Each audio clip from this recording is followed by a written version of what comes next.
himself, no rush whatsoever. I'm going to talk to him about it for a second. All right.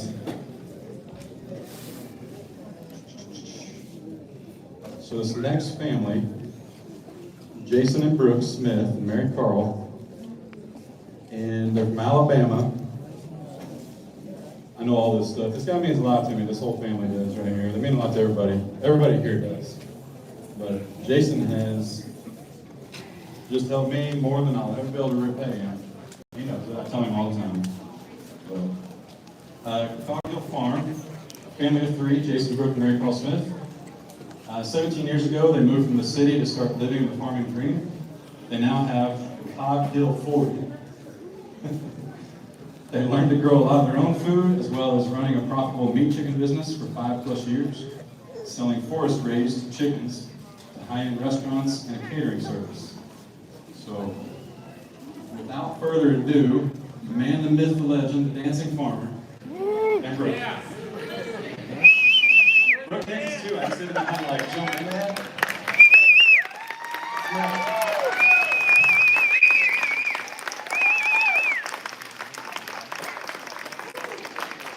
Wow. Wow. This is awesome. This is unfreaking believable. What you think Nugget at home for? Nugget? I was going to bring you, but NSA wouldn't make me on the flight. He just says it was. I do want to say this. I had dinner with Doug and Andy last night, and man, y'all have done a wonderful job this whole weekend. I don't know if anybody's told y'all that or not, but this is awesome. Awesome.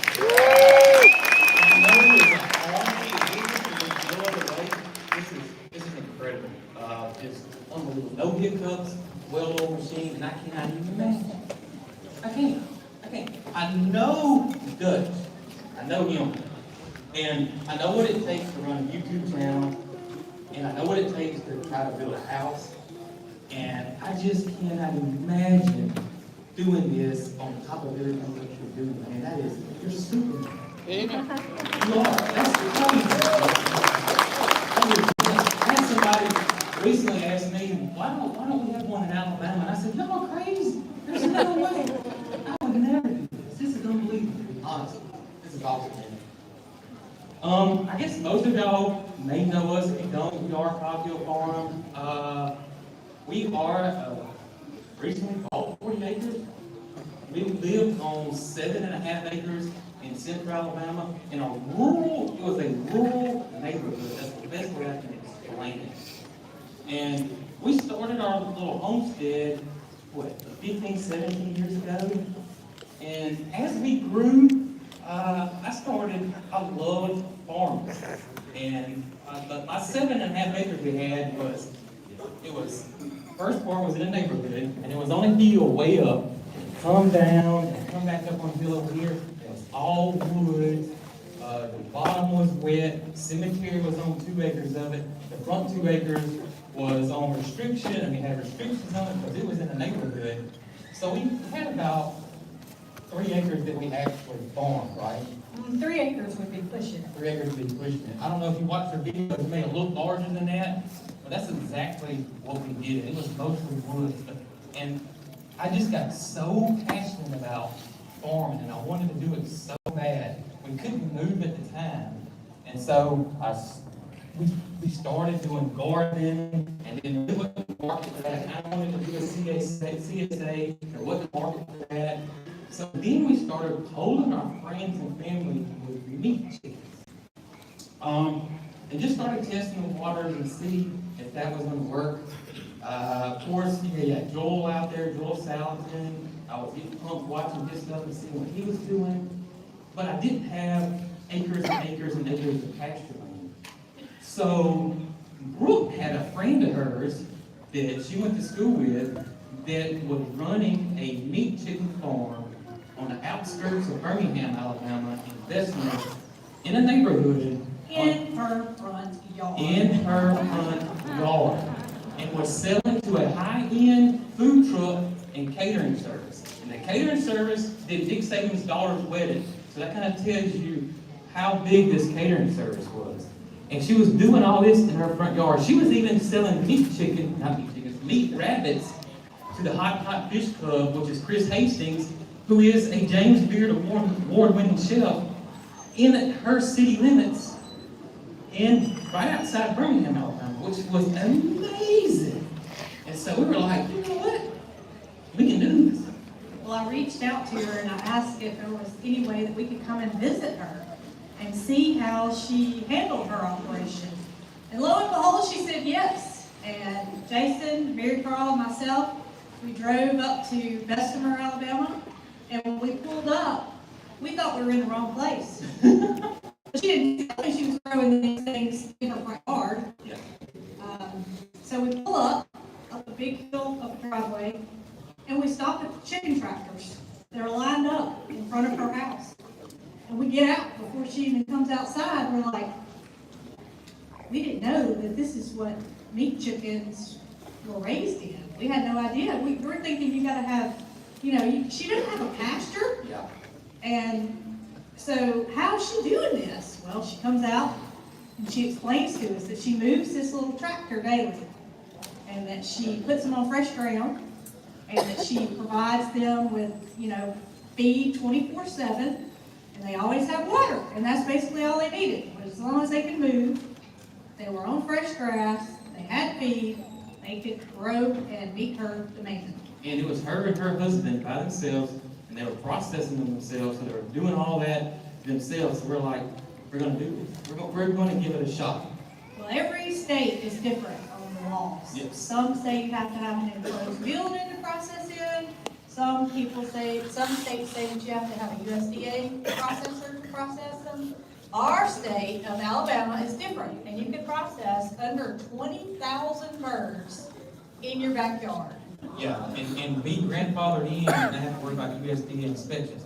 So that's two things that if you're interested in chicken farming or meat chicken farming, there's two things that you need to do first. Number one, call your state ag department because every state is different.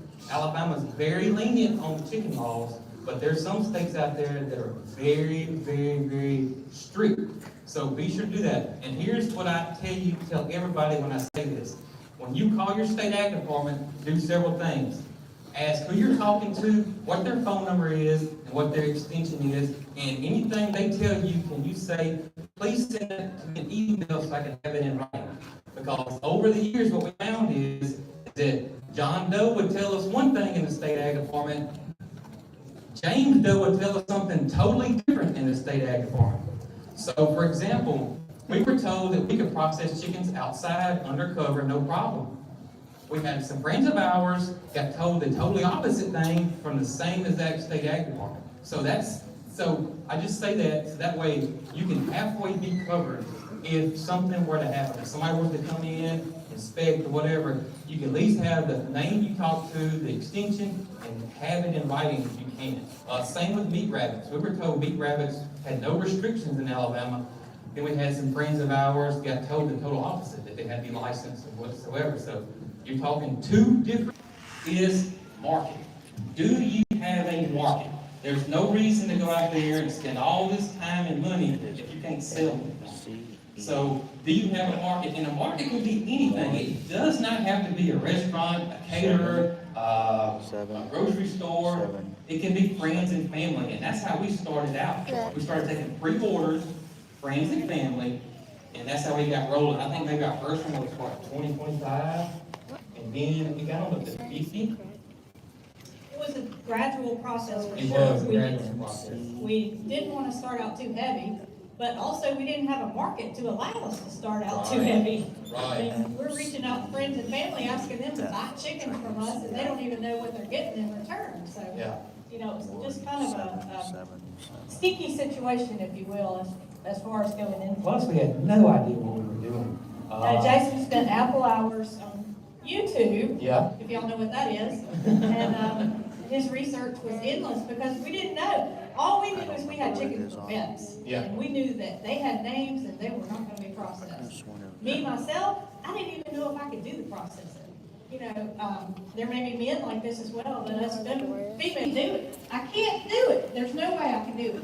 And so until we actually got those chickens, I didn't know if I could do it or not.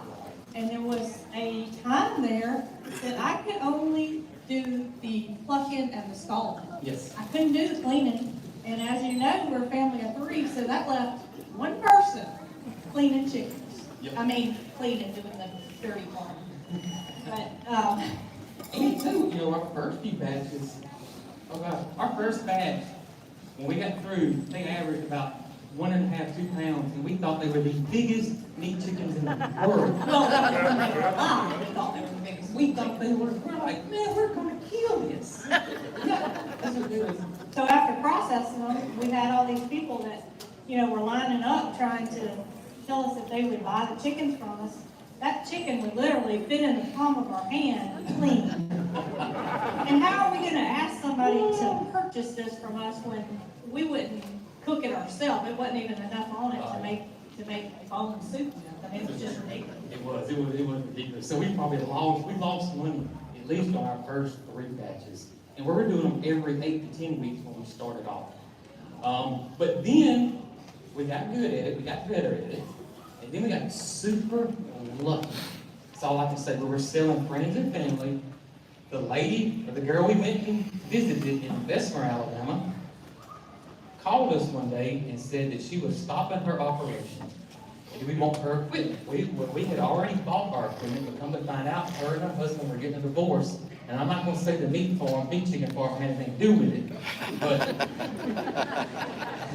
that is, if you can stay married after farming, trust me, y'all will be together forever. That's true. You hear that, Nick? So we got super lucky. All right, so she wanted to know this, and we want this. Well, we didn't want her equipment. We wanted her customers. I can remember to this day getting the phone call from her after dropping off Mary Crawl at preschool and never being so excited to hear negative news in my life. When she said that she and her husband were getting a divorce and they were no longer going to be doing meat chickens or rabbits, I literally danced in the car. I mean, I was so excited because I thought this is the only opportunity we're ever going to have. Yeah. To have a successful business. It's a tough competition because usually when a restaurant or that type of business or a caterer, they're used to that You guys farmer. They seen have the a big picture okay? relationship, and we saw that. And getting a restaurant or a caterer to change farmers is hard. Is that better? Hard. Not to say not to ask all the time, because at some point maybe that farmer ticks him off, you know, and then that gives you the opportunity to get in. But we got super lucky, so we contacted the caterer and food truck that they were, yeah. We contacted sound, the but no owner of the picture. food truck catering company. No picture, no And picture. lo and behold, he was just so happened to have grown up in the city